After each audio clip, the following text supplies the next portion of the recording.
Welcome to Imprint, a podcast about creating a home and life you love. I'm Natalie Walton, an interior designer, stylist, and best-selling author focused on an holistic approach to homes.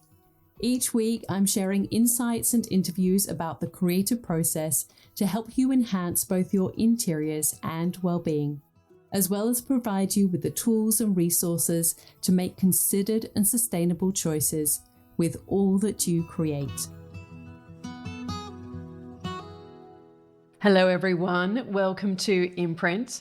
I am not going to keep you waiting any longer because my guest today is one of your favorite guests. She is a returning guest. Actually, this is her third time back on the podcast, and every single time she joins the podcast, it really is one of the most downloaded episodes. So I'm really excited to share this interview with Shira Gill. It's actually more of a conversation than an interview. We talk about her latest book, Lifestyle, which is your guide to a more organized and intentional life, and the principles behind this, as well as some of the really big lessons that she's learned on her own journey since she created her first book and has worked in this world of home organization, and how she's now taking that to a broader topic of how to really get organized in your life. I think you're really going to love this episode, so I won't keep you any longer. Please enjoy my conversation with Shira Gill. Hi, Shira. Welcome to the podcast. I'm so excited to have you on again.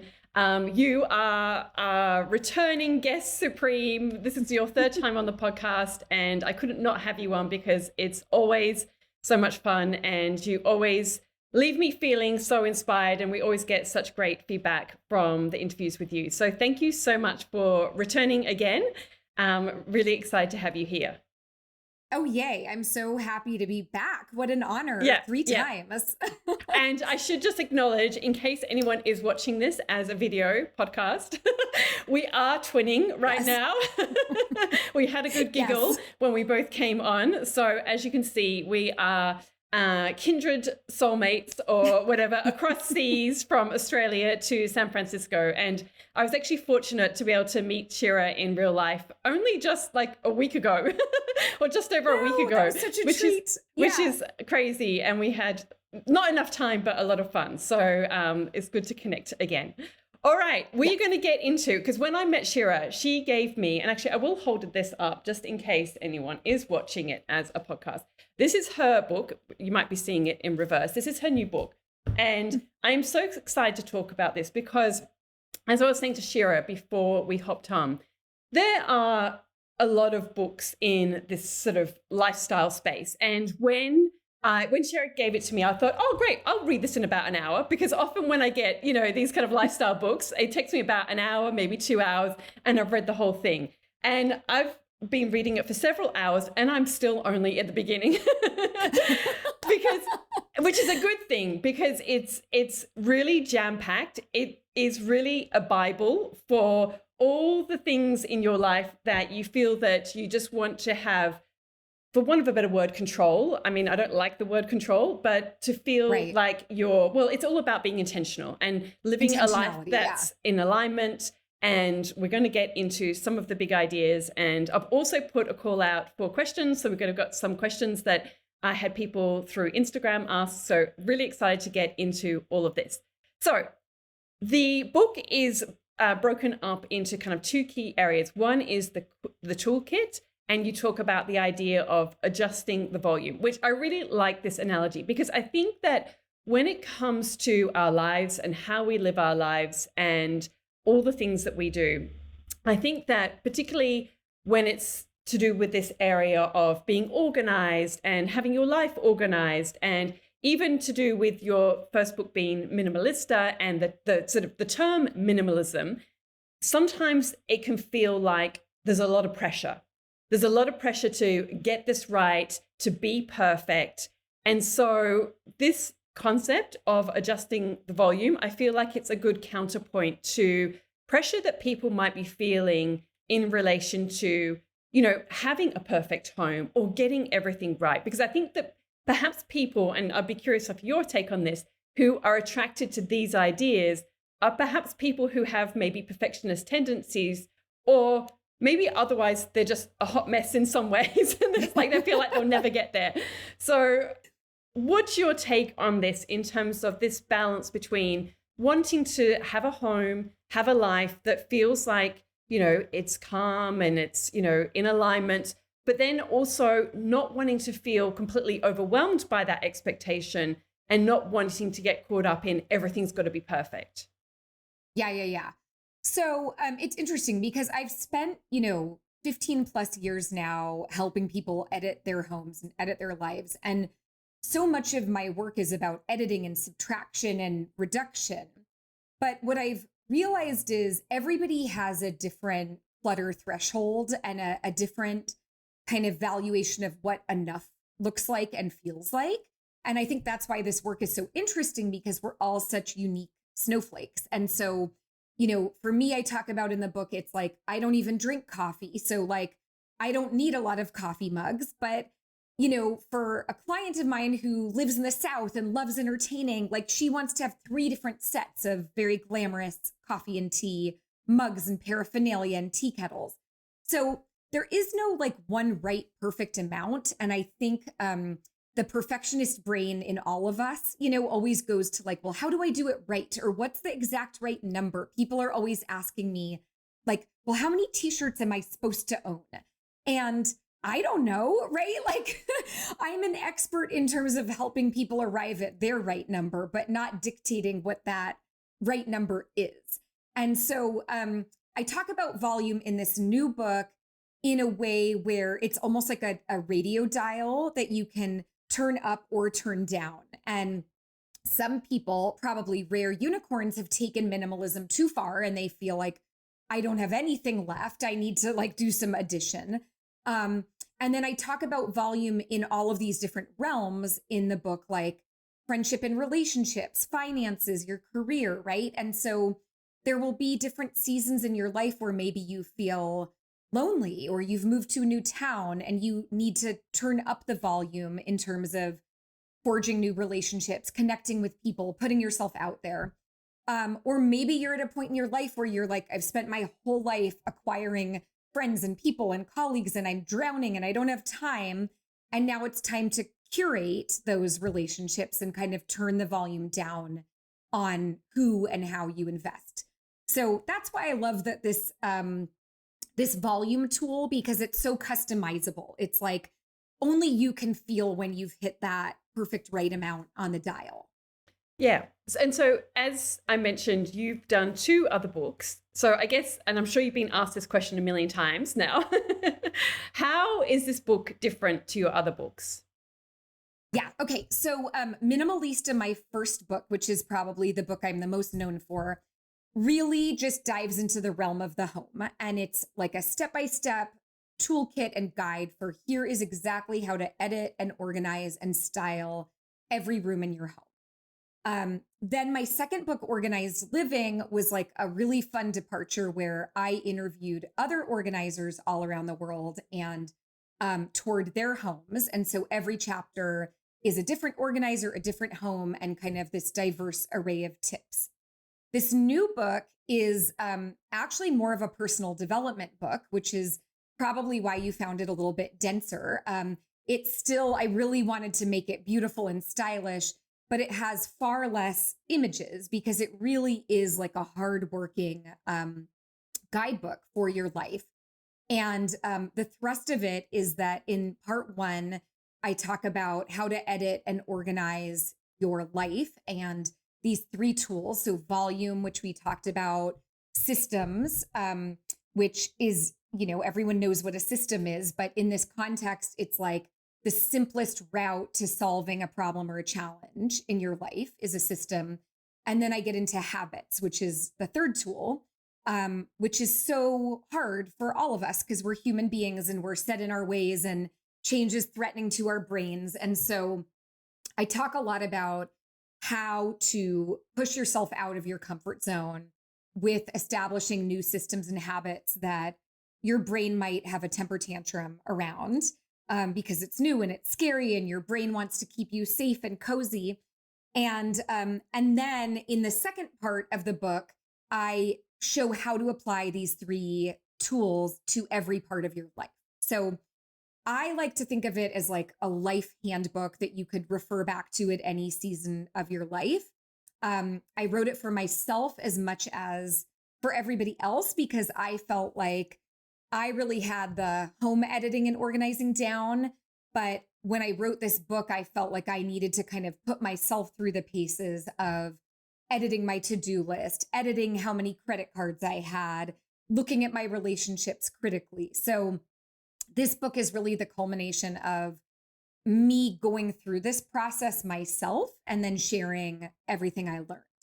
Yeah. And it's got so many great journal prompts. I feel like whatever topic you're discussing, you give lots of good, really good questions. And I'm going to turn the tables on you towards the end of the interview and ask about some for you. But it's got really, really great journal prompts. So it's very practical as well as insightful. And you know, it's got your fun way of writing and sharing your story. Like, do you want to share maybe the in relation to habits? Because I think habits is something that people do really struggle with, making a habit stick as well. But you share about wanting to give up ice cream. So can you share how that turned out? So this is a story about realizing I didn't really want to give up ice cream. So I was introduced to this cool company in Berkeley, California, where I live, called the Berkeley Habit Labs. And they were doing an experiment to help guide people through the process of building or breaking a new habit. And I think it was like a 12-week program. And so I showed up and I said, all right, I want to quit sugar and quit ice cream because I eat far too much of it and I know it's not good for me. And they said, well, okay, great. Why do you want to quit ice cream? And I was like, I don't. I really don't. I really love ice cream and I feel so connected to ice cream. And my dad loved ice cream and we used to make it together. And so these poor people looked at me and they were like, Shira, we would love to help you, but it doesn't seem like this is a goal you actually want. And so I had this kind of light bulb moment that really, like, one of the big keys to establishing a successful new habit is you have to have a compelling reason to want to modify your behavior. And when I realized I actually didn't want to stop eating ice cream at all, they were able to coach me towards a new habit, which was I wanted to do more yoga. And that felt really compelling because I always feel better when I do yoga and energized and all the things. So we completely pivoted. But I think for me, the big takeaway there was that before you take any action, really with anything, you've got to establish a really compelling, motivating reason. And if you don't have one, you might need to step back and question, do I actually really want this thing? Yeah. And what would you say, because obviously you work with clients in relation to their homes, what are some of the biggest challenges for making habits stick? Or, you know, is there a process? I know you kind of break it down a little bit in the book, but, you know, what do you find really helpful to, you know, because you can have, okay, so you've got the intention, okay, I'm going to go and do yoga. You know, I really want to make this happen. And then it's like, oh, I had a busy day and I'm tired and you know, like all of these reasons come up. So how do we make habits stick from your experience? Yeah. So I outline in the book a whole ton of habit helpers, but I'll just say a few that come to mind that have been personally helpful for me. So I love a reward. I think most humans love a reward. And so for me, I've got to link a habit to a reward or it just seems like a chore. So a really simple example is like, you know, a few years ago during COVID, when I couldn't go to my yoga class, I was like, well, I guess all I can do is take a walk. But that didn't seem very exciting. So I needed to pair it with like, I'm going to buy myself cute workout clothes. And if I walk for X amount of days, then I'm going to get like cute new Nikes to walk in. And I'm going to pair it with my favorite podcast that I can only listen to when I'm walking. Right. So it's taking that thing that maybe you have some friction around and thinking, how do I make this more fun for my brain and more engaging? For me, I mean, I think we're all social creatures. Pairing any new habit with another human being, like an example would just be like if you have a hard time getting to the gym or getting to a yoga class, asking your bestie, hey, do you want to sign up for this and do it together? And then afterwards, we can go get a coffee or a smoothie and have a chat, but making it something where you're then accountable, not just to yourself, but to somebody else. That has been very helpful for me. Like if I'm ever struggling to go to a class, I will call a friend and say, want to go to this class? And it's so much easier to know that you're going and you're meeting someone. Some of the other things are just thinking about how to reduce friction. So for me, what I was finding initially when, I wanted to make it a habit to wake up every morning and move my body, that's the first thing I wanted to do. But I'd wake up and I'd want to get on my phone and I'd want to hang out with my kids. And so a few of the things I did to create friction were I started hiding my phone from myself. So it was downstairs on a whole different level. So I couldn't just roll over and get it. And then the night before, I would literally put out all of my yoga clothes, fill my water bottle, have everything prepped by the door. So it almost felt silly not to do it. It was like, I've already done all the prep. In terms of people in their homes, the same types of things, right? Like having a reward system, like my kids know, they want to come in the front door and just dump all of their stuff in a pile. But they know that it's not until they've hung up their coat and their backpack and put their lunch in the sink, then they can go have a snack or a treat or watch a show or call a friend. So that's like, our version of a treat. So I think it's always pairing, like, what is that difficult thing? How do I remove the friction and the obstacles and make it as easy as possible to succeed? And how do I pair it with something or somebody that feels fun? Yeah, no, I love that. And as you were saying that, a few examples came up in my own life. We go surfing as a family. Now, I'm not the world's best surfer. I can get up on a board, I can catch a wave but I'm not the world's best surfer. But I do it because my family enjoy doing it. And whenever it's time to go surfing, I always think, I don't want to do this, because it's not something that comes naturally to me, because I don't do it consistently enough. We go, say, once a week, and sometimes we won't go for a little while if there's northerly winds and all of these things. But because my husband always says, come on, and afterwards, I always say, I'm so glad I did this. I feel so much better. Like it's such a mental break when you do it. It's kind of like yoga. You can't think of other things while you're surfing because you're too busy trying to like, is this wave? No, not this wave. And you got to paddle and all of it, so you're completely out of your head, which I love. So it's like having that accountability of, my family's doing it. So, okay, well, I'm there. I might as well go in now. And similarly, totally. Yeah. And similarly with I know you've got a daughter or daughters who are playing soccer, as do I. And I started in a women's soccer team this year, like summer sixes, which is the short kind of season and short games. And again, sometimes I'm like, oh, I don't want to go to training tonight. But my daughter, she always comes to training with me because like she just loves soccer so much and she trains with us. And like, okay, I got to go because I know that my daughter really wants to go. So like, again, having those things where you've got that accountability. And I'm one of those people that and I think it's probably working out, like, what are the things that motivate you? And for me, I hate letting people down. So for me, to be really conscious of that is really important. So yeah, it's interesting. Yeah. Yeah. I think also just making it as tiny as you can, because I think our brains get really overwhelmed with anything new that feels like it's rocking the boat. So like, as much as I wanted to go be a marathon runner, I was like, my only objective is to take a 15-minute walk, like in a circle in my neighborhood. And that felt doable to my brain. And then once I got out the door, I typically end up walking for 45 minutes or an hour. But I think an hour would have felt too overwhelming to start. So it's like, whatever that thing is that you want to do, think about. I mean, BJ Fogg, who's a habit expert, he wrote the book Tiny Habits. He talks about for people that want to get in the habit of flossing, to just floss one tooth. And I thought that was so funny, but that it really is just like, once you get the floss out and you floss one tooth, you're probably going to just floss. Yeah. But mentally you have to tell yourself like, it's okay. We just have to do this 1 second little tiny thing. Yeah. For me, it's like, okay, just get in the car.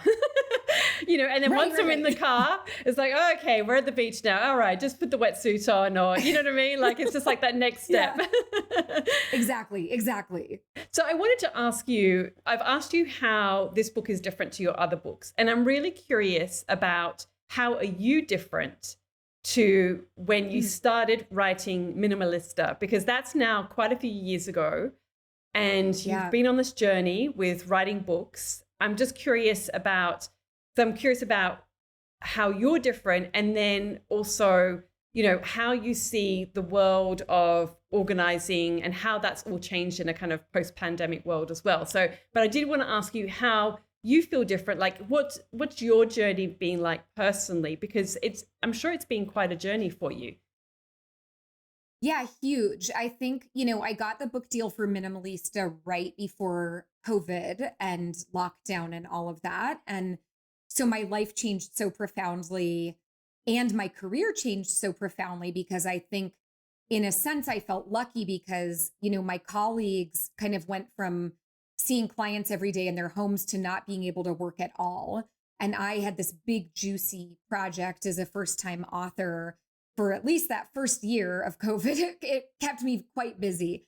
I think personally, when I think about, where I am now, I think I've become much better with boundary setting.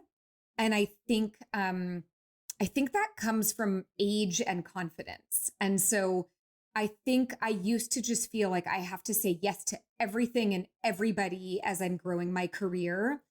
And now, I guess as a result of saying yes for so long to so many people and opportunities, I've been able to kind of collect some data and some wisdom and just be more confident in my own decision-making abilities, where I feel like now the places where I put my time and energy and attention are much more intentional.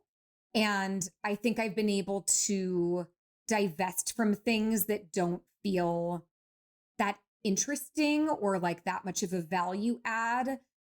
Whereas before, I think I never would have said no to like a press opportunity or an article. And now I will think like, well, this might take me like 3 hours to write. And what else could I be doing with that time? And is it really going to move the needle in a meaningful way? And so I just say no a lot more to a lot of things. That's kind of, I think, the biggest shift is being more comfortable setting boundaries, saying no, especially in relationships. I think that was another, probably a COVID result of like making my world much smaller in terms of who I spend time with, how much time I spend with different people. I talk about in the new book this idea of curating your ideal connection cadence. And I think I have realized as I've gotten older, I really like being alone. And I'm a social person. I love and value my girlfriends and my family, and of course, my husband and my kids. But I need to be alone much more than I think I ever realized or kind of respected about myself. And so now I really like, I can spend a full day alone and like I go eat lunch by myself. I'll see a movie by myself. I take long walks by myself. And it really has helped me feel more grounded and more solid and more focused. It's just been kind of great. And I think that has been really probably because I've been writing books for 3 years and I've had to be alone so much. That I think it's really improved my relationship with myself. Yeah, no, that's beautiful. I mean, I'm definitely an introvert when it comes to things like that. And if anything, I feel that I've kind of tipped the balance at times a little bit too much that way. And I need to course correct. And that's sort of one of the reasons why I'm doing the soccer with a group of other women, because it's like, I need to foster more connections, and non-work connections as well. Because I can find it very easy and I can connect really easily with people who are, entrepreneurs and, or, in that whole world. Yeah. And I love that. And I wouldn't not want to have that. However, I do think for me anyway, in this season of my life, it's important for me to create connections that aren't related to work as well. And so, yeah, that's something that I've kind of, that's why I'm doing soccer and killing myself every week on the soccer field. That is really brave of you. Yeah. I think it's funny when I think, because even when we met for coffee, I think we talked about work for like 2 hours straight, and I could have done that forever. And I think you're right. Like when you own your own business and, you're a solo entrepreneur, it can be so easy to kind of make your whole life around work and business development, especially if you're passionate about what you're doing. And I kind of confessed in this book when I do this life audit process where I kind of look at the different buckets of my life, and one of them was like leisure and recreation. And I was like, oh God, like what even is that? And what do people do?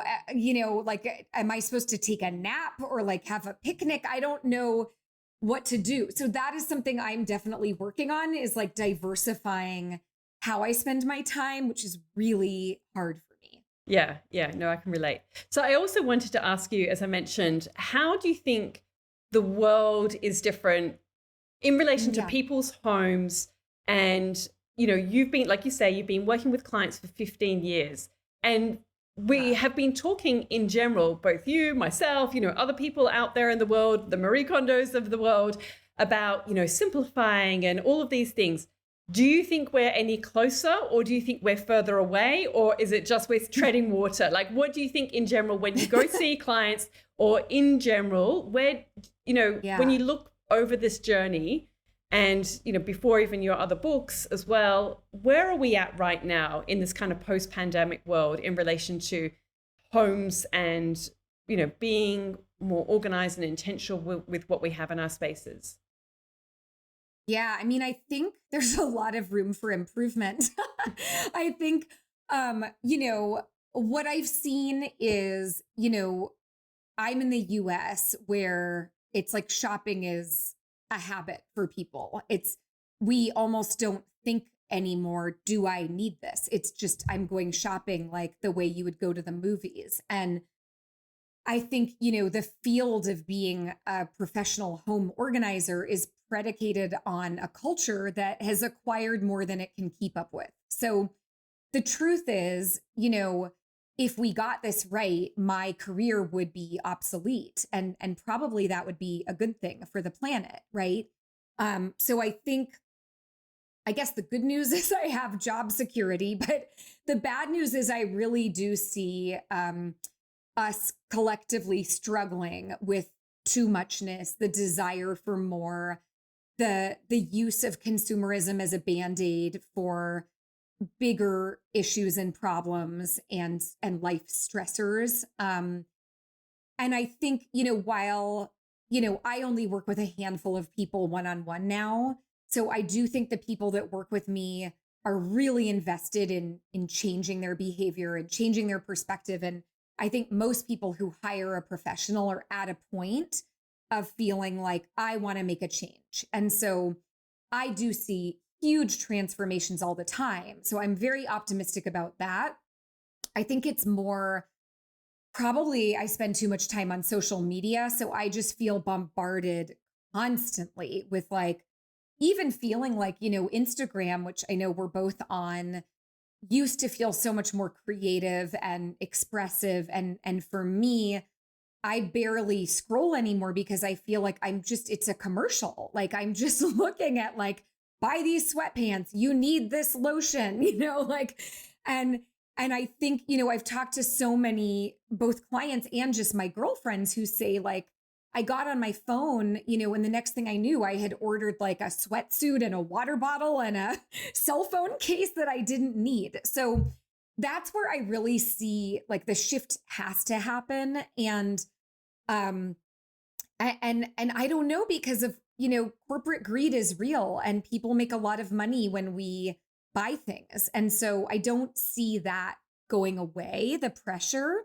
but I do see there is hope for people who are burnt out and see that stuff isn't making them happier and feeling like they want to invest their energy in other pursuits. I feel very optimistic about that. Yeah.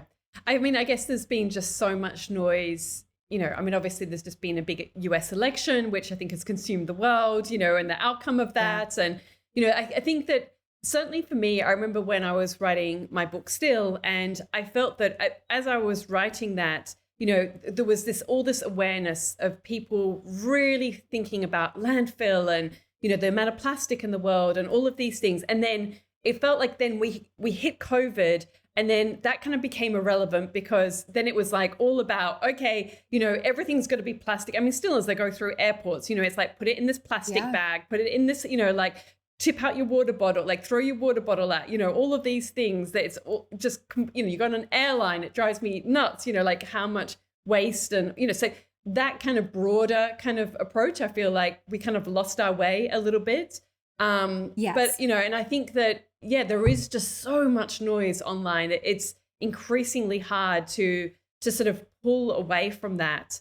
And I'm just really, I'm still trying to decide, like, or understand, I guess, in my own mind where we're at in it. And I think that also, and that's why I was curious about with your own personal journey, because I feel that, like you say, like we are a little bit older. And so personally, I kind of feel like, some things that, I'm actually just not interested in anymore. You know what I mean? Like some things I'm like, Yes. we don't need this in our life, or, this is actually much more important, or, so I think it's like that maturing as you grow older, like you say, learning to say no to boundaries. And so for me, it's sort of become less about, I guess, the stuff in my home and more about the quality of my life, if you know what I mean. Yes. Oh, yeah. That's so beautifully said, because I think it is like you've got to have a more compelling yes to say no to something, because otherwise you just feel like restriction and deprivation. Right. And I think people, they feel kind of graspy when I talk about editing or decluttering, because it's like, oh, you're taking away. But I think the way you and I both see it is like, no, it's actually additive to subtract, because you're getting more time and more energy and more freedom. And you can do all of these things like travel or, pursue a hobby because you're not managing your stuff every weekend. So I do think there's an increasing awareness of that. And I think I also know more and more people who are taking social media breaks or deleting apps from their phone or going back to an old school flip phone. I think there are these like great movements. And what kind of propels me forward with my work is just wanting to be an example, a public example of doing less, buying less, living with less, but having, like, I love my life. I have a very dynamic life and I travel and, I don't live this kind of like quiet, austere, stoic lifestyle. And so I think sometimes we're fed the message so much that like more is better and more will make you happier, that what I try to do and put out into the world is really the exact opposite, is that actually it's going to make you feel sad and tired and exhausted. And I know this from 15 years of working with people. It is not making anyone happier. Yeah, no, absolutely. And I'm curious, what I did really love about with the book as well is you sort of share honestly, some areas of your home where you're not, in inverted commas, perfect.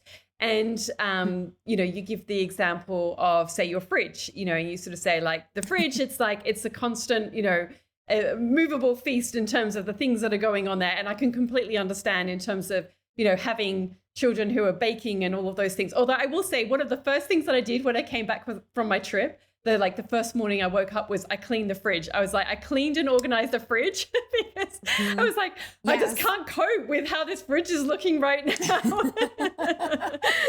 It feels so good, but at least in my house, it gets disrupted so very fast.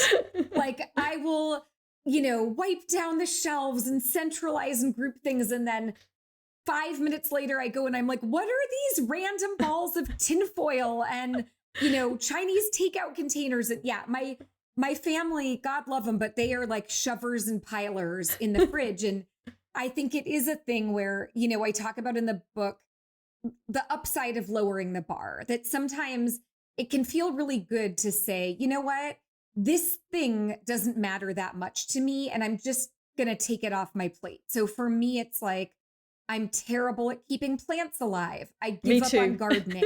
I will never garden again. You too. I'm so surprised. Yeah. No, I'm so So bad with yeah, like, plants.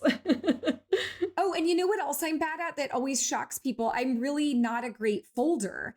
And Uh-huh. so, people put me in that category of like, Marie Kondo, and are you, condoing? And I'm like, no, like I just don't own that many clothes. So I don't have to file fold them, but I'm not very good at folding. I'm not making neat little packages, And I think that's something where it's like, yes, I could practice and watch video tutorials, but I just don't really care enough. And so I think it's, the exercise is looking at what are the places in your life where you do want to improve and you do want to put effort in and kind of turn up that intention? And what are the things that you can just say, you know what, life is short. I don't care that much about having a curated fridge or a color coded pantry or whatever the thing may be, like to just go easy on yourself. Yeah. And so, with that, I guess, in mind, what areas are you still working on or that are coming new, areas you need to focus on as your children are growing older?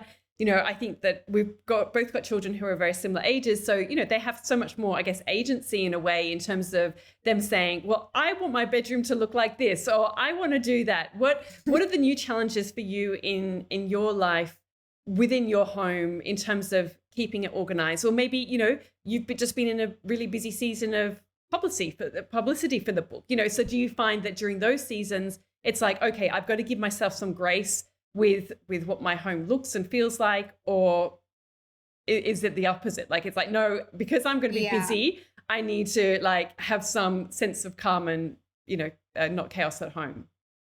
It's that. I mean, I wish I had like a laid back bone in my body, but I really don't. And I think when I get busy or stressed, I need my environment to be even better because it calms my nervous system.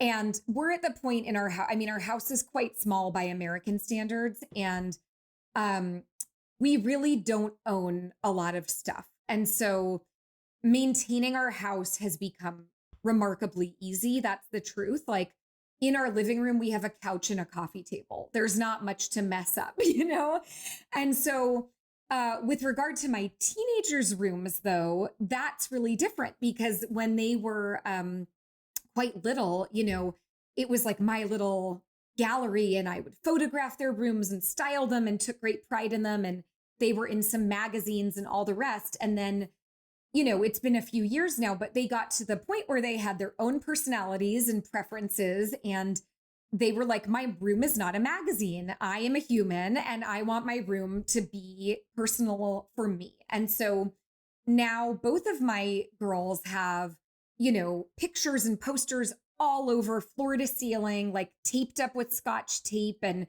at one point there was like fake ivy, that made me crazy.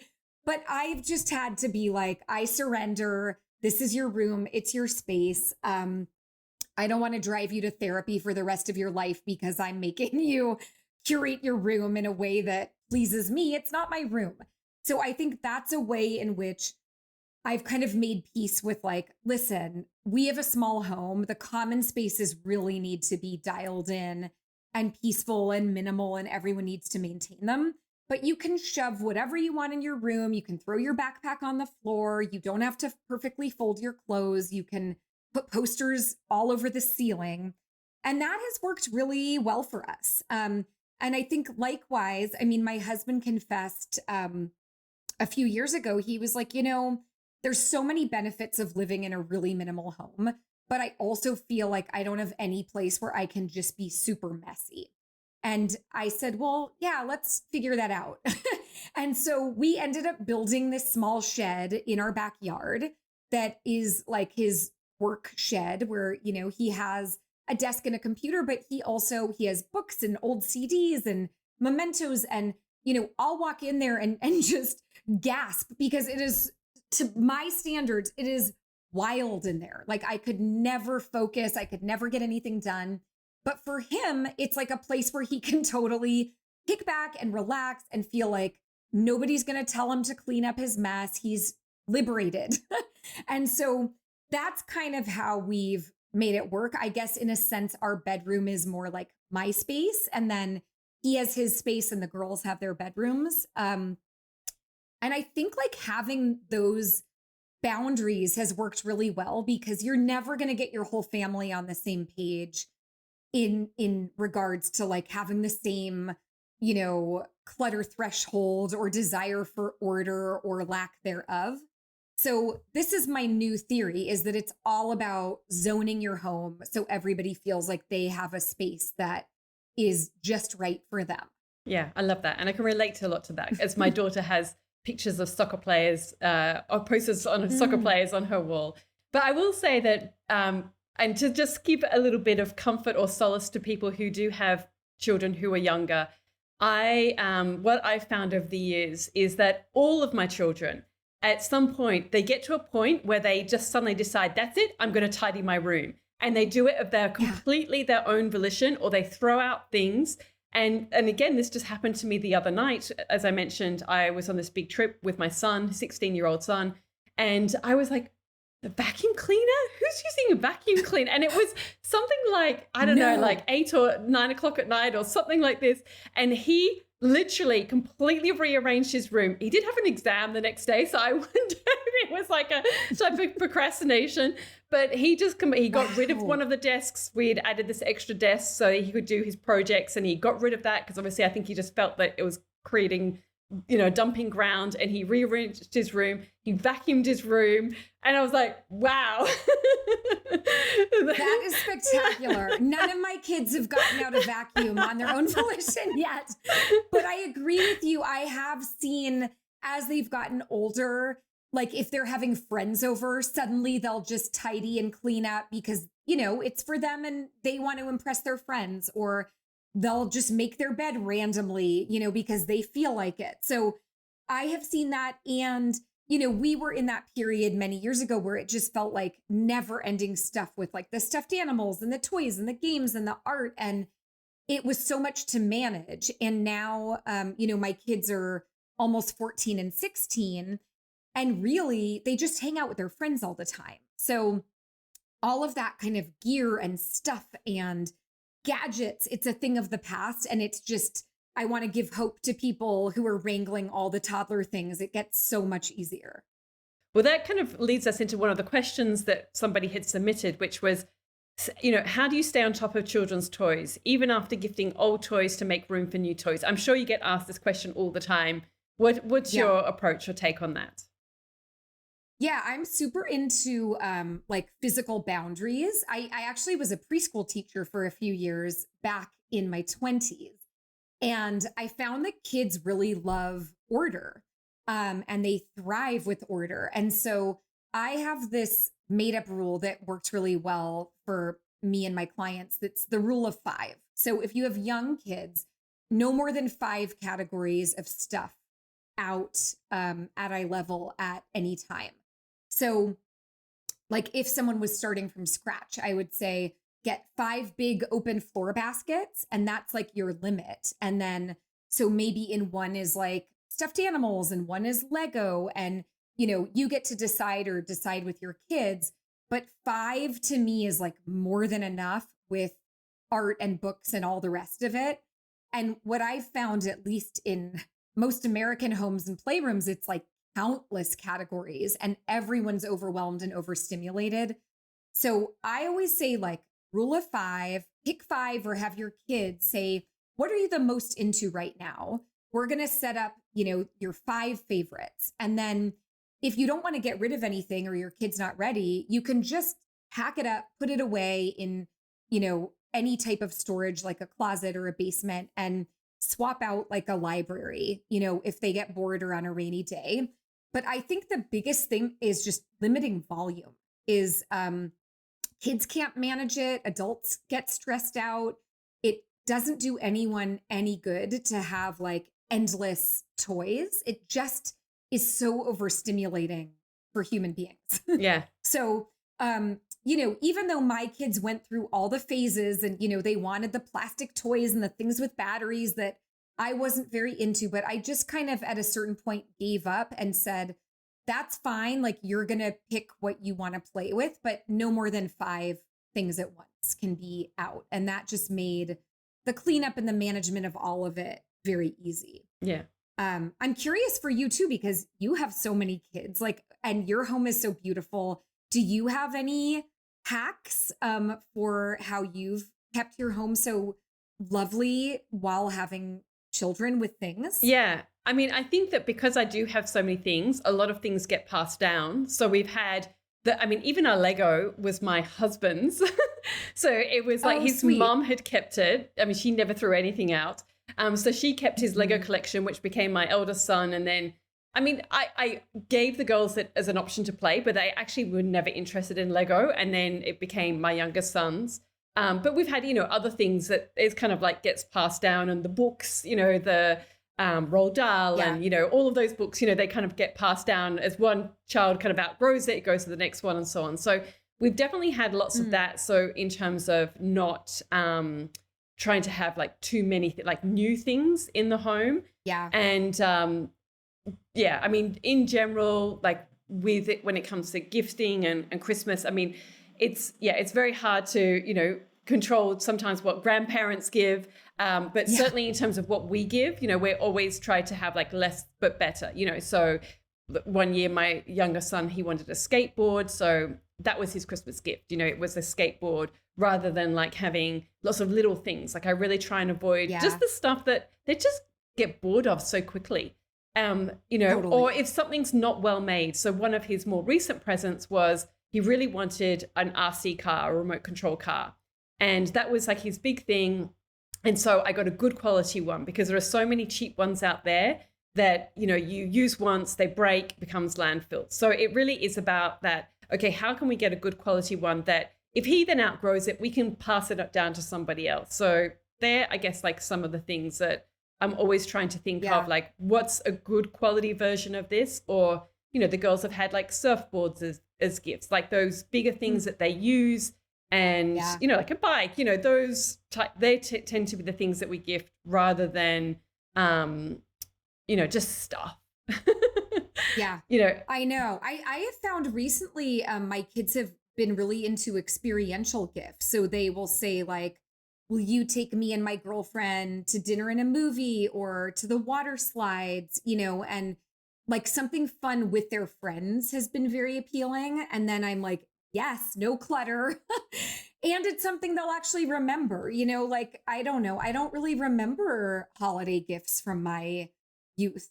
Like they don't stand out in my memory. Yeah. Yeah. And I mean, if anything, with my eldest son, I'll say, so what do you like? I've asked the kids to give me a list. So for this year, for Christmas, so that at least I'm getting them something they want. And I'm not necessarily going to get what some of the things that are on the list, because like my son's like, my youngest son is like a Nerf gun. I'm like, no, we're not doing Nerf guns.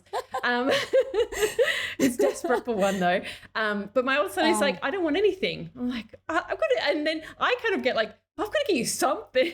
Like, and he never wants anything. So we kind of have sometimes the opposite problem of like, he doesn't want anything. I mean, he's just had a very, privileged trip to travel around the world. So that's kind of his gift in some ways. But yeah, and I always say to the children as well, because they do like to, we've got it's like a secondhand shop, a charity shop. It's almost like a recycling shop in our local village. Basically, like people take things there and people buy things, but it's like really cheap. So it's almost like an exchange. Like, we're constantly taking things there. Like, and so the kids are often going there on a Saturday morning to buy something because they just want to buy stuff, and because I won't ever buy them anything. And so I say, okay, well, if you get something, something's got to go. So one in, one out. So I do try and say that to them, or at least make them kind of aware of that, we can't just keep adding things to our home. If you want to get something new, then you've got to take something out. So that's another one. Okay, I've got another question for you. Love it. So other people who are messy, so this is like, a question of how to navigate this. Other people who are messy, like every system exists and still chaos, this woman was saying. So how do you, I guess, like dealing with other people, like what is, and I guess when it's important to you, and like you said, like for you having the sort of common areas in your home, that's important for you to have that tidy. Probably your husband could live, he could go either way. Maybe your girls could go either way, but that's important. So when it's important for you And how do Yeah. you, I guess, help other people see that that is a priority or the benefits of that? Yeah, I mean, I feel like I would be a billionaire if I could solve this problem because I think it's the most common question I get asked is for the people that do want to be tidier or more organized, but their family is not necessarily on board. Like, how do you get them on board? It's very difficult. And I think, we can ask, we can state our requests, we can try to make the systems as easy and as intuitive as possible. At the end of the day, they have to have some motivation for modifying their behavior. So it could be that, the motivation is just to make you happy, but I haven't found that to be effective in most households, right? People are like, I'm busy, or why do you care so much? And so I think I have had, as the person who cares by far the most in my family, I have had really good luck by getting the other people more involved in setting up the system. And I'm actually working with a family right now where it's really interesting because the wife and the mom of the household is so frustrated because she's like, I set up all of these systems and nobody will maintain them. And then so I came in and I spoke with, she has two sons and a husband. And I spoke with them and they kind of confessed that her systems didn't make sense to the way their brains worked. And so it wasn't that they were intentionally disrespecting her, it was that it just didn't feel like it made sense to them. So then I asked, like, well, what would make sense? Like, where would be the place where you would want to drop your mail? And in this case, she had set up a system in an area that her husband rarely visited. So he was like, well, honestly, I need it right here. And so we just moved the vessel to where it would make more sense for him. So that's a little example, but I think it's really easy to kind of go to criticism and judgment when people in your family aren't following your systems. And I think as much as is possible to go to kind of inquiry and curiosity and like, hey, I set this up. I've noticed it's not working. Is there a better place or is there a different type of system that might be easier for you? And I think if it comes from that, like my husband used to leave his camera equipment all over the house. And I was like, hey, are you doing this because you just don't know where to put it? And he said, yeah, I guess so. Right. And so I was like, okay, great. So if I got you a bin and labeled it camera stuff, would you just dump it all in that bin instead? And he said, yeah, that seems easy enough. So sometimes it is just problem solving with the person in a non-judgmental way that really can be the gateway to change. Yeah, I do something similar with my children that it's probably sort of every quarter-ish or, at least 2 or 3 times a year where we have like a big clean out of their room. It does start to accumulate but I always get them, we do it together. I don't go in there and tidy their room for them. Right. We do it together. Yeah. And so I'll say, okay, this cupboard, are we still using the sewing things, or are we doing, okay, do we still want to have this? And sometimes they'll say, oh, no, not really. Or other times they'll say, yeah, that's really still important. Okay, so let's, do this and do that. And so we do it together. And I think that having that buy-in is so important and making people feel involved and kind of a bit of agency, which leads into another question. You might have already answered it, but I'll go through it. So the person said, the word clutter has a kind of negative connotation and can turn people away from wanting to tackle organizing projects, especially alongside family members who might make quick judgment calls about certain categories. Labeling it clutter when someone else feels that those items are treasures, heirlooms, or simply potentially useful little extra tools, for example.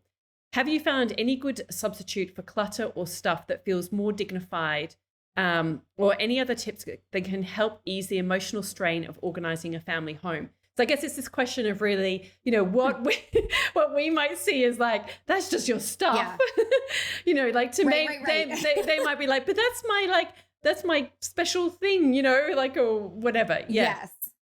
Yeah, I love that question. I think, calling anybody else's belongings clutter clearly could be perceived as offensive by that person. And I think, the way I define clutter is anything that's kind of distracting you or disabling you from living your ideal or best life. So that's very personal. So I think I would just say, in terms of semantics, like calling it possessions or belongings or items feels really neutral to me, whereas clutter does feel judgy.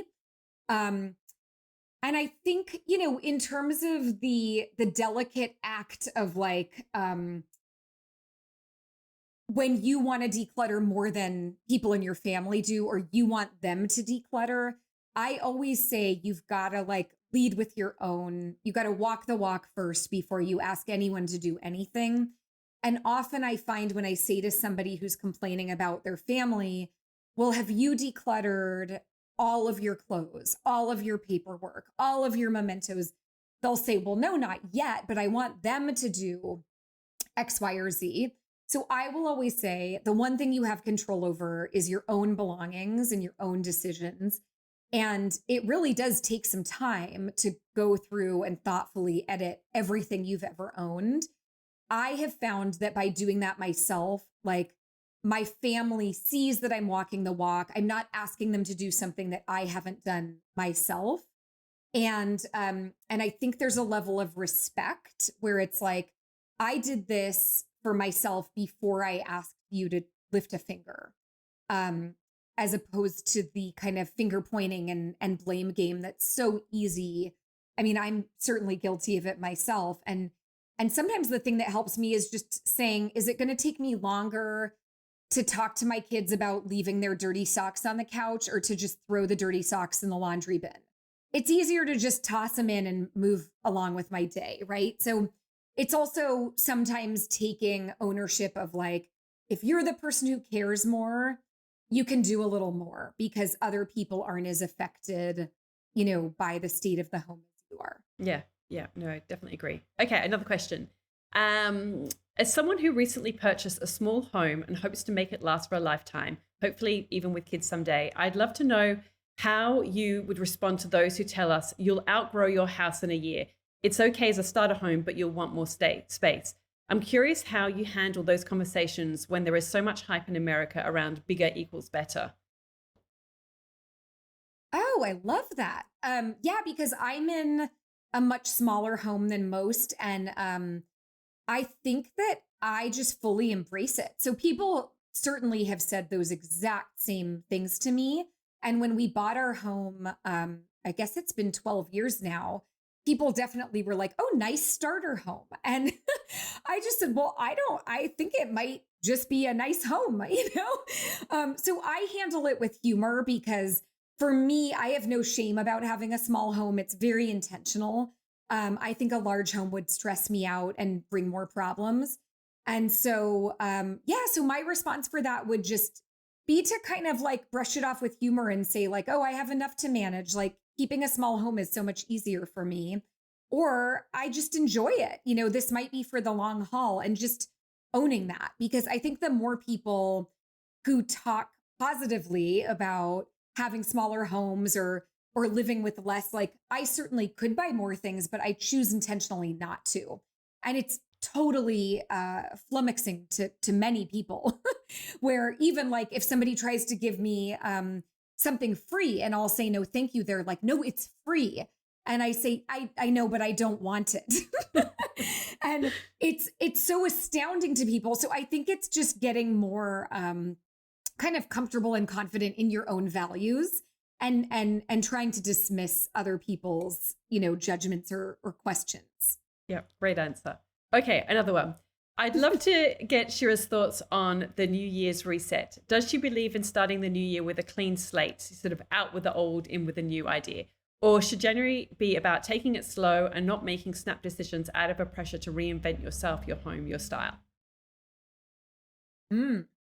So I have a ritual that I do every year on New Year's Eve on December 31st.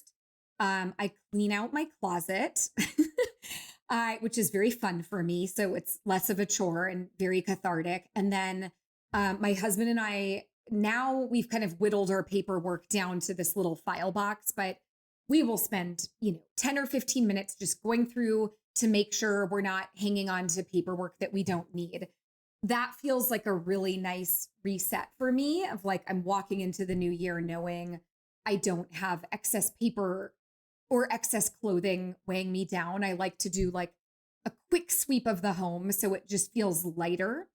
And then with regard to goals, I am a big goal setter and kind of a goal setting junkie. And I always like to do a life audit, which I also do on December 31st, where I look at the various buckets in my life and I just spend a few minutes reflecting on kind of level of satisfaction in each one. So I look at health and wellness, I look at my environment, my relationships, my career, my finances, and leisure and recreation, which I'm still terrible at. And I outline this process in the book, but it's really simple. I just rank each one from 1 to 5 based on level of fulfillment and satisfaction. So it's kind of a snapshot of like, this is my life here in this moment.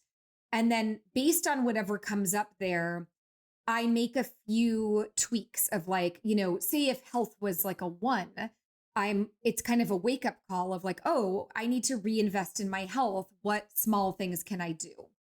And I do that with each category so that for me, it doesn't feel overwhelming, but it feels like this kind of lovely intentional exercise about like, what am I craving more of? How can I tend to myself and my life in a way that feels good? And so I'll do like kind of tiny little things in each bucket. So maybe it's thinking in the relationship category, gosh, I haven't gone away with my husband in ages. Like, let's sit down and plan a weekend together. So, like, one small thing we can do now. Finances, I haven't looked at my statements in ages. I need to like just make a date with myself to look at my finances and tend to them. So I guess it's more micro goals. And then I typically like to set one big stretch goal for the year ahead, but I don't put pressure to do it like on any specific day or even in January. For me, that's kind of more organic and just knowing every year I always want to do like one new thing. So I've written 3 books in 3 years. So that's been a lot of new things. And truthfully, now that I have finished this 3rd book, I don't know what my next big thing is. So I'm kind of letting myself sit in the uncertainty of that and waiting for some new inspiration. And then that will become whatever it is, will become like my new big goal. Yeah. Well, the questions that I wanted to ask you from your book kind of tie in with that, which was you say this, which I love. You say planning takes time, but it makes time. And I think that so often, I mean, I'm a big planner. I love planning out. I've got like an annual calendar that I plan out my year. I've got, I like to plan out my days. I find that when I know what's coming ahead, it just makes me feel calm inside. It's like I'm not scrambling, or I don't look back on the day and go, oh, like what, like where did that time go? I feel like I've done nothing. Whereas I feel like, oh yeah, I actually got those things done. And so for me, that's, really good. But I do come across people who have a lot of resistance to planning, that it sounds like, oh, it sounds like hard work. Why would you, spend time scheduling your calendar, all of those things. But I love this idea of planning takes time, but it makes time. And that when we take the time to plan, that we actually create more time in our life. So you have these journal prompts, and I want to turn the tables on you, if you don't mind. So the journal prompts were, what do I want to create space for in the coming year? So for you, what do you want to create space for in the coming year? Ooh, gosh. I think because my girls, for the first time, they're at an age where I'm realizing they're not going to be in my house forever. I think I want to create space to just spend more relaxed time with them. So putting my phone away, putting my computer away, not necessarily having to plan like one more thing or one more outing, but just like relaxed quality leisure time with my girls. That feels like a really important goal. Yeah, I can really relate to that. And that kind of ties in with me doing soccer. It's that thing of like being engaged with Yeah. what they're engaged with. And I think that when they're younger, when your children are younger, it's, I mean, it's like they go to bed at 7 o'clock or something like that. And it's like, oh, I have the evening to myself now. Right. Whereas now it's like the kids are Yeah. like, okay, so what are we doing? Because we don't have a TV. So it's not like we're sitting around the TV or, it's, so we Wow. need to Yeah. kind of like have that time together and like, what are we going to do together as, as a family, and how do we spend our time? So, yeah, I can really Wow. appreciate I'm that. just marveling that you don't have a TV. I think I knew that about you, but it's so kind of incredible. I'm just thinking about like, wow, if we didn't have a TV, how much more time would I have in my day? Maybe that's my goal, to watch less TV. Honestly, I mean, like, look, I mean, occasionally my husband and I will watch, the odd. I saw in your book you reference White Lotus, and we went through the whole White Lotus series, and Yes. which was fantastic. So we'll go through series, but also like sometimes, people say like, Yeah. oh, this show is really great. And I watch one episode, I'm like, it's not for me. And I won't watch it, just for the sake of watching it because other people are talking about it. Like Yeah. I've actually got to think, no, this is really great writing, great storytelling, really compelling. Like this is actually worth my while. Otherwise I'd just rather read a book. But I mean, personally for me as well, I feel like, how do people have time to watch TV? I don't know. Like I'm just Yeah, we find the time.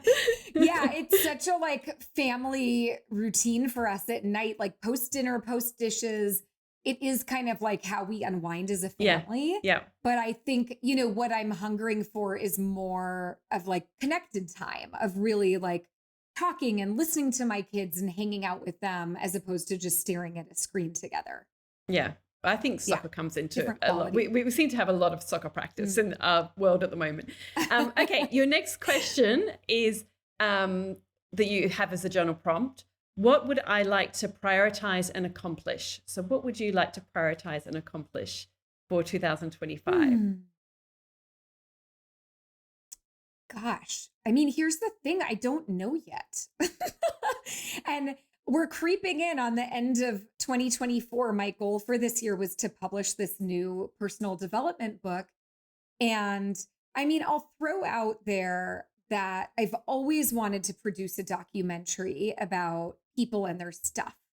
And I don't know for certain that 2025 is the year to do it, but I at least would like to investigate and learn more about how to produce a documentary and what might be involved, because that's definitely like a bucket list thing for me. Oh, I know what my answer is. My answer is that I want to take my family to Thailand, and that is definitely a goal for 2025. I will do it. By the next time you talk to me, I will have planned a trip to Thailand. Amazing. Why Thailand? What appeals Yeah. to you about Thailand? Well, I don't know. It just seems so different. The culture, we love the food. I have found Thai people to be so kind and so welcoming. We have like a decently large Thai community where we live. And yeah, it just feels like, I mean, it's so far away from us where we live in California. And I think taking my girls somewhere that just feels so different, culturally, the landscape, the food, the language. And I think they're at ages where they would really appreciate it and remember it. And it's just felt so hard to find the time, and it's so far away and it's quite expensive to get there. But I can't believe I forgot that is my goal for 2025, is this big family trip. Amazing. Fun.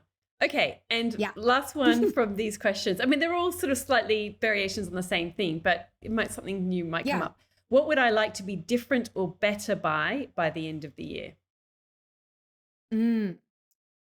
So I really want to prioritize strength training in my body. My mom and her mom have osteoporosis, and I think I still feel so young, but I'm in my late 40s and things are shifting in my body, and I'm like achy in places I was never achy.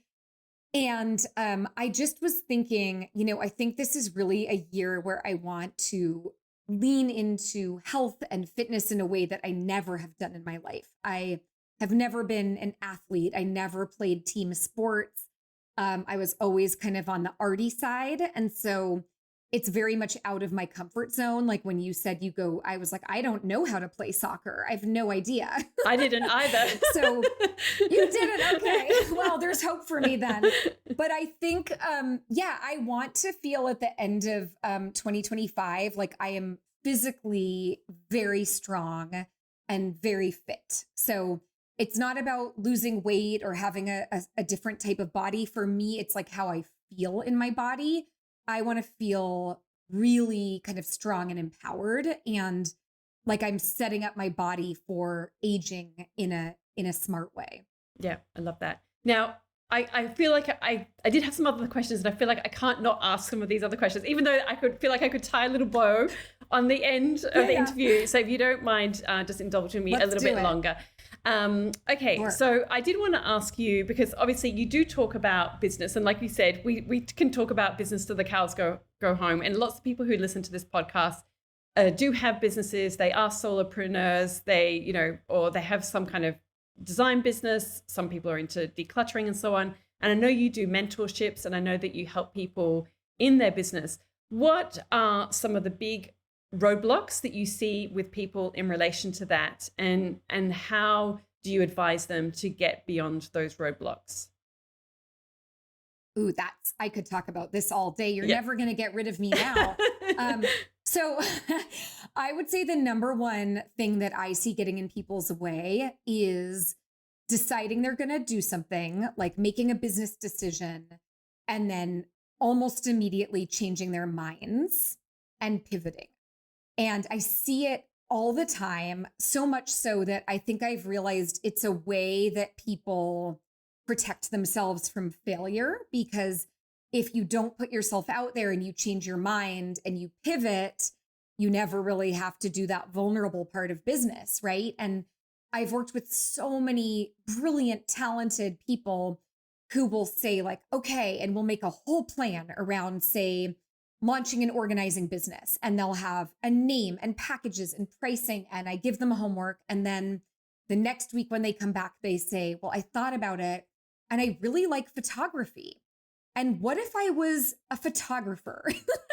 And I'm like, wait, what? And this happens so often that I've now kind of said to people, if we're going to work together in like a mentorship capacity, what you have to promise me is that if we decide together that you're going to do something, you're going to follow through and do it. And if you change your mind, you can write down your new idea, but you still have to stay the course with the original idea. Because I think the big thing about business and the coolest thing about entrepreneurship is that you learn so much about failure and about vulnerability and about making mistakes if you stay the course with one thing. And that is ultimately what strengthens you as an entrepreneur, as an artist. It makes you unstoppable if you can face the adversity and pivot and keep going. But if you're always changing your mind, and I see this a lot with websites too, with people being like just about to market their business, and then they're like, you know what? I've got to change my whole website. And, the redesign, and I need new photos. And I hate this color. And I will say to people, it doesn't matter. Like, people are going to hire you because of you and what you're putting out in the world and your energy. It doesn't matter what font this is right now. That's such like small potatoes. So that's the big thing I would say is like focus on becoming a finisher, a person who follows through on the thing that they say they're going to do, because no matter what, you will be better on the other side of that than if you are constantly changing your mind and not really producing any real results. That is just so brilliant, Shira. I'm so glad that I asked you that question, because I can know of so many people that I could apply those ideas to. And I'm sure that, and I'm curious, you really have stayed the course with what you do. I'm sure that you could have gone like, oh, maybe I go do more styling, or, because you've got, definitely got skills with styling. And I know that you've got elements of that within your business, but, I'm sure that there are so many different ways that you could have like, maybe I'm going to go down this path or down that path. How have you personally being able to stay so consistent with what you do and with your mission, I guess? Because I'm sure you've had moments where you could have easily gone this way or that way. Absolutely. Yeah, I think it's two things. One, because I am a creative who gets bored easily. And so I do constantly want to make changes. And I've found that like I've been able to build this business umbrella around home and life simplification and minimalism. But that can lend itself to so many different things. So under that umbrella, I do business mentoring, I do retreats for female founders, I do programs and courses. So I have been able to keep my mind kind of still busy and active in a way that feels fun and stimulating while still committing to the same overall theme. And I think the thing that's helped me the most in terms of not kind of giving up or pivoting or changing gears is the idea that I would rather do one thing really well than a lot of things and be kind of mediocre. And I know that you can't be the best at something if you stop doing it. And so I really love the idea of kind of reaching my own personal best in this field. And now I've been in it long enough where I feel like, I have been able to like achieve a certain level of success that I'm so glad that I didn't give up the million times that I wanted to.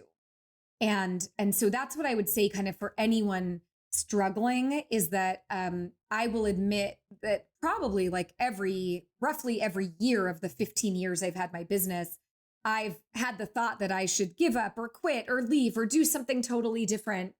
And I've had to stay like, no, you've got to think about how good it would feel to kind of be on the other side of this career where you've really reached your personal best.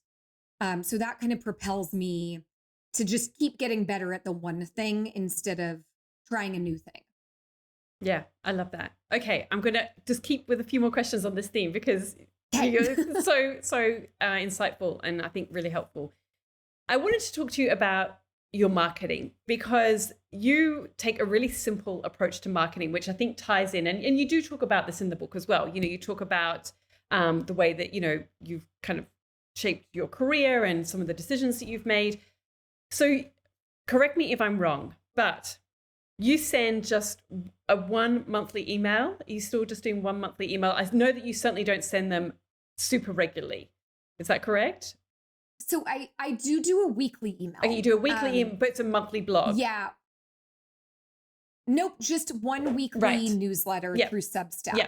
Okay. So I think you're probably thinking of when I started my business 15 years ago, I kind of kicked it off with a monthly newsletter because that felt very doable to me. And I had like 2 people on my mailing list. So I didn't want to harass them every week. Now that I've built a really, sizable community, I do send a newsletter once a week. Every week on Tuesday at 5 a.m. it goes out. So I'm very consistent about that, but that's really like the one thing. I'm much more fly by the seat of my pants with social media. I don't plan my content. I don't have a content calendar. I truthfully don't really have any strategy behind it. I only share when I feel like sharing. So the newsletter is really like the one thing that I've told myself every week, no matter what, you are sending out high quality content at Tuesday, 5 a.m. Yeah. But with your Instagram, though, it is very, you've got a really simple grid. It's when you could probably go so many different directions, and do all the bells and whistles that Instagram wants everyone to do. You are really consistent with, the type of content that you put out, the quality of the content that you put out. And similarly with your newsletter, you're really consistent, and it's a very simple, approach to marketing where, there are so many different, like, again, bells and whistles that you can do. And I'm just curious about your approach to creating a business that is really in alignment with the life that you want to live, when it can feel like sometimes we have to do all the things in our business. How do we focus on the ones that are the most important? Yeah, so I love applying minimalism to business because minimalism is all about figuring out what the most important things are and kind of deleting the rest of them. And so for me, my approach has been I'm picking one form of social media, Instagram, because I like that it's visual and that's it. So I don't post on Pinterest. I am never on LinkedIn. I deleted Twitter, now X, years ago. So it's like fewer better, constraining my energy and effort. So I do always tell my mentee clients, like, unless you love social media and it's super energizing for you, which I have yet to meet someone who falls in that category, pick one and do a great job at showing up consistently and providing excellent content on that one platform. And then I think having one other thing, whether it's a podcast or a newsletter, or a blog, there's so many different things you could do. For me, I'm a writer. I've always loved writing. And so my newsletter is as much for me as it is for everyone else. It's like therapeutic. I only write about things I'm interested in that are kind of topical.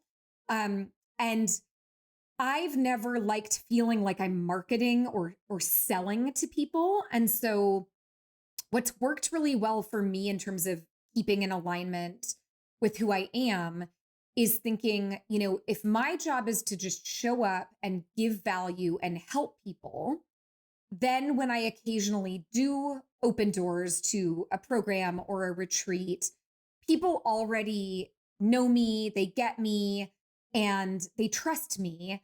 And so I don't have to do a lot of heavy lifting. And so an example is, I run this very small retreat with a co-founder where we have 20 female founders and we go on an annual retreat and we both hate marketing. And so last year I said to her, I'm going to try something and I'm going to just send one email. And the subject line is going to say, this is the only email I will send out about the retreat. And I meant it because the last thing I wanted to do was like email people every day for 25 days and bombard them and hit them over the head, because that's not what I would want as a consumer. And so I sent out this one email. And I think because, now for 15 years, I've developed a relationship and a trust in a community, that retreat filled up from one email. And so that for me was like a big life lesson of, if you're really generous and you help people and you don't expect anything in return, then when you do have like a product or a program, those people already are kind of primed to want to support you and want to buy from you. So I think I was telling you too, I don't send sales emails anymore, or like an email that would just be considered a dedicated sales email. I send an email about something that will help people. And then in the bottom, kind of as a footer, I have links to my programs and my mentorship. And it's kind of it's there if you want it. It's easy to find for the people that want it, but I'm not going to bombard you with email after email because it just feels so inauthentic to me. Yeah, no, I love that. And so just finally, I mean, you might have answered it already, but what lesson or piece of advice would you give to your younger self in relation to both business, maybe business, home, and life? I mean, probably the advice I would give is don't rush. Like, there is no rush. There's no fire.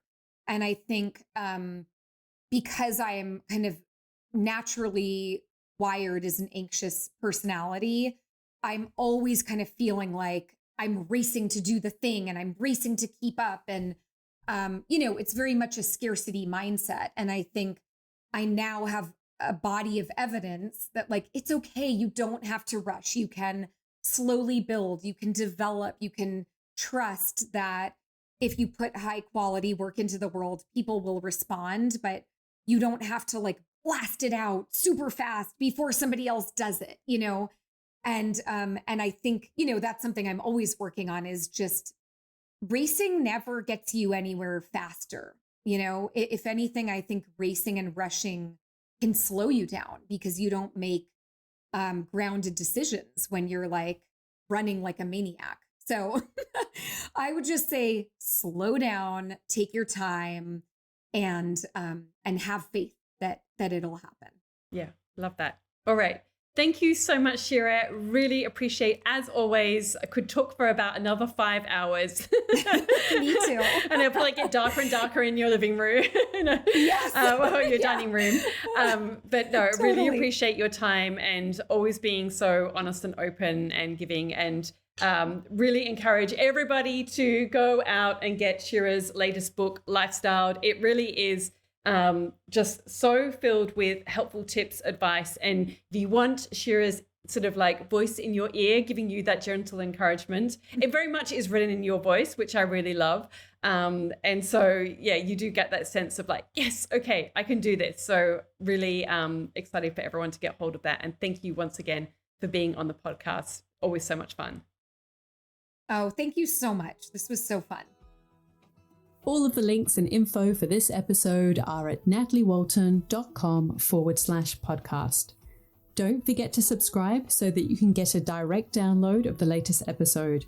And I really appreciate when you take a minute to rate and review, as well as share the love with someone you know who might benefit from this episode, or on social media. If you'd like to access a range of free resources, come visit my website, nataliewalton.com. Thank you to Jaeger Media for producing this podcast.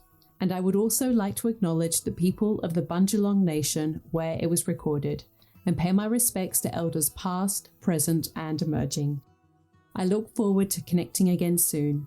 I'm Natalie Walton, and you've been listening to Imprint.